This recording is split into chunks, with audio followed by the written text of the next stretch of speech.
Hello, my name is Hippie, and this is my series where we talk about my favorite Warframes and why I think they're simply the best Warframes in the game. Now, remember, there are over 70 different Warframes and they continue to make new Warframes, so whether or not these Warframes are truly the best in the game is highly debatable, but these are just my favorite Warframes and I really want to, gas them up a little bit.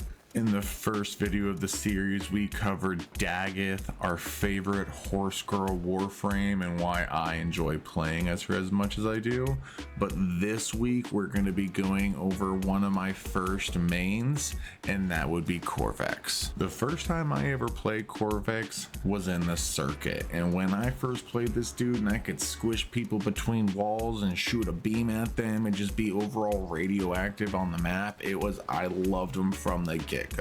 However, when I did first try him out in this circuit, I was still early on in the game and I was a little disheartened to know that I had to go pretty far in order to be able to farm and grind for his parts. Now, unlike Daggett, I did not buy Qorvex's Warframe bundle. I decided to actually work for this one and grind out for everything that I needed. And I'm gonna go ahead and give you a quick rundown on exactly where to find his parts and how to get his parts. Now, first things first, you're going to need to have completed the Whispers in the Walls quest, which unlocks the Sanctum Atomica area of Deimos. Now, all of the parts for Qorvex's blueprints can be farmed through the bounties at the Sanctum Atomica, but in order to get his main blueprint, you are going to need to be able to get to rank 4, which is Scholar with the caveat. And once you do get to rank 4, then it's going to cost 50,000 standing in order to buy his main blueprint.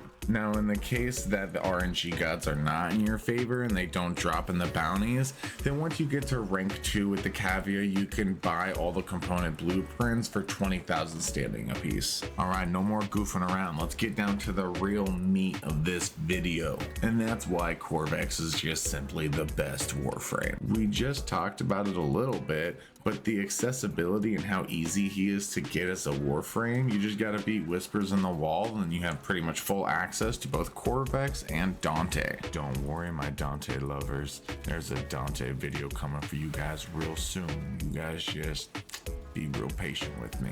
The second reason Qorvex is just one of the best Warframes in the game is because he's just a beefy boy. From the first time that I played Qorvex, I knew that this dude was made to be a tank. Not only is he a tank, but he also excels in some wild crowd control abilities. I mean, Qorvex will literally nuke the entire room on Steel Path. He's one of the frames that doesn't have a prime yet, and I am so freaking thrilled to see what they do for this dude as his prime, because him as a base Warframe is already overpowered in my opinion. And I haven't even really been able to play or experience Qorvex to their truest and highest abilities with all the proper mods and arcanes and augments and everything like that. So I'm yet to experience the true magnificent power of our wonderful reactor Qorvex. Let's get into the abilities of Qorvex and honestly why I think his abilities are some of the best abilities that you could have on a Warframe. His first ability is called Chyrinka Pillar,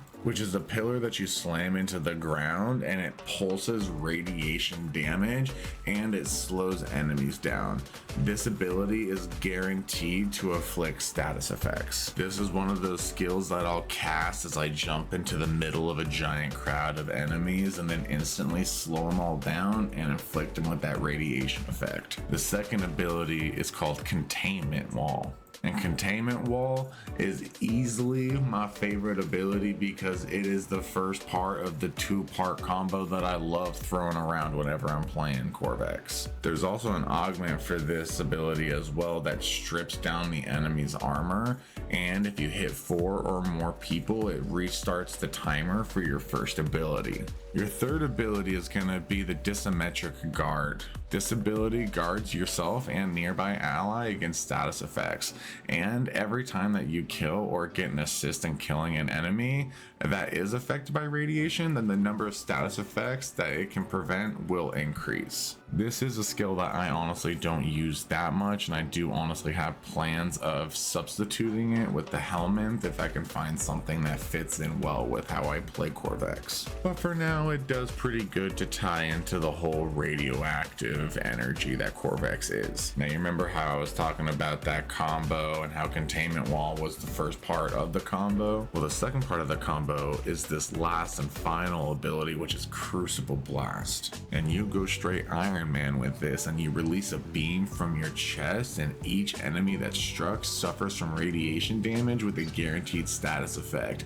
Enemies affected by radiation status then will explode in a chain reaction. Now, Containment Wall, when you use that, it pushes them all into a single line, and then when you launch Crucible Blast, it hits them all in a single line and creates just a nuclear reaction all the way down the line. It's absolutely incredible. And with no armor and they're still trying to pursue you, they have to go through the radius of your Chyrinka towers, and it's just like, there's no way of surviving for him. It's game over. His abilities just make Qorvex absolutely overpowered, and his ability to absolutely nuke an entire room is just mind-boggling to me. So if you like to go into a room and clear out the entire room of enemies with just 2 single moves, I'm sure there's lots of Warframes that you can do this with, but now you know that you can do it with Qorvex too. Thank you for watching, and stay tuned as the next couple videos are going to be about Dante and Caliban. But hey, if you leave a comment with your favorite Warframe, you might convince me to play it and make a video about it, about why I think the Warframe has the potential to be the best Warframe in the game. Until then, happy adventuring, Tenno.